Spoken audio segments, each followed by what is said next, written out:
You're sitting down to play Halo 2 for the first time. You've been tearing your way through Covenant scum as the Master Chief for the last few hours when everything suddenly slows right down and you arrive at the level, the Arbiter. You load into it, maybe skip the cutscene, and then your mind is blown. You're in the size 24 hoofs of an elite carrying the Energy Sword, a weapon that you could only ever see being used in the hands of your enemies in the last Halo game and could never pick up.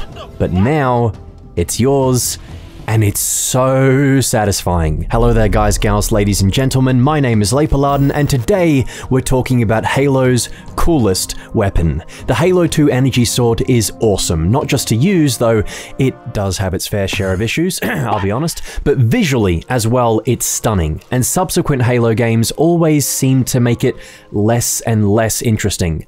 The law of diminishing swords.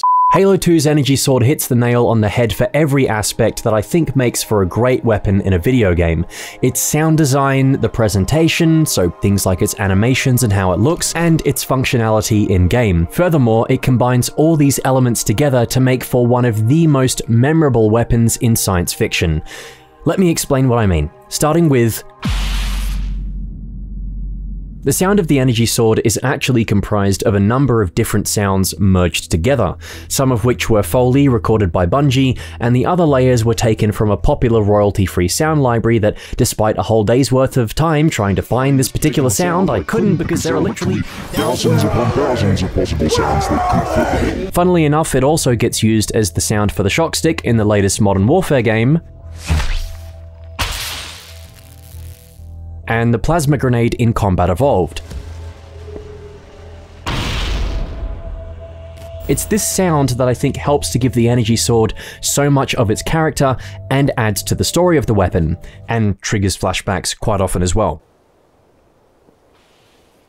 Absolutely not. Fuck that. That notable hissing sound probably reminds you of gas escaping from a valve or something? An ionized gas like plasma, perhaps? See what I'm getting at? Yes, science! The sound does a terrific job of representing how this weapon works and is paired beautifully with the effects and animations too.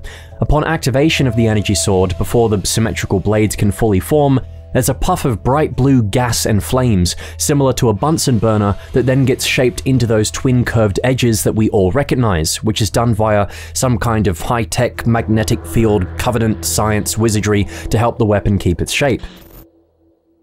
We can see small sparks and bits of the excess gas escaping before the magnetic field kicks in and the weapon becomes complete. That burst of hot plasma gas emitting from this tiny, unimposing hilt and the fierce animation that accompanies it, thrusting the sword down and forwards, almost as if the energy itself is so powerful it's propelling the weapon ahead, enticing you to get to work with it. It gives the weapon a feeling of weight and power that's lacking in later games, where the player just kind of stands there holding it idly while it turns on. The Energy Sword represents the perfect partnership between excellent sound design and great animations that complement each other beautifully. The sounds match the visuals and give us an insight into how this weapon might work. The sounds of each swipe are equally as satisfying as the activation, so you can hear a constant crackle and sizzle as the hot gas burns the air around it.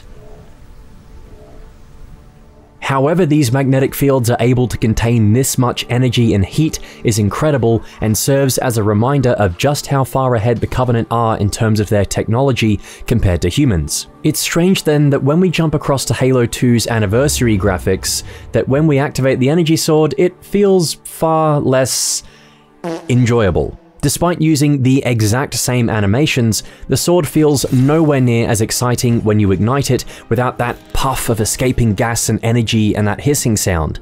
The blades just kind of pop up in one frame. H2A's Energy Sword is interesting in its own way, and I like how the sound designers made it more musical, looking at tuning forks for inspiration, as they have a similar kind of shape and silhouette to the Energy Sword. But these changes stray too far away from what made the Energy Sword so unique in the first place. It's a shame that in subsequent Halo games that the weapon has drifted further and further away from its roots, favoring a simpler activation and sound design that is again more generic lightsaber-y stuff. It's amazing that a stock sound effect can be better suited and more impactful than one made from scratch by a whole team of sound designers made specifically for one purpose: Somehow the sword has gotten duller and not as bright and shiny, almost like it knows that it's not as cool as it used to be. While functionally the energy sword will always be a lot of fun to use, I don't think it's lived up to its potential in recent Halo titles. And something really special about the weapon seems to have been lost in translation over the years. It's my hope that one day, the energy sword can return to its former glory. What's your favorite version of the energy sword, and what's a favorite memory that you have of using it? Let me know in the comment section below. I hope you all enjoyed this shorter style of video, and if you did, make sure to sword swipe the like button. Sword swipe the like button. Oh god, that's terrible. But more importantly, if you liked the music, do yourself a favor and check out the Odyssey albums by Neo T. Aika. He's done an incredible job of recreating various pieces from the first Halo game and composing his own original tracks too. His Bandcamp is linked in the description below, and I'd highly encourage you to check it out. And you know, maybe subscribe to this channel as well. You wouldn't. You're way scared.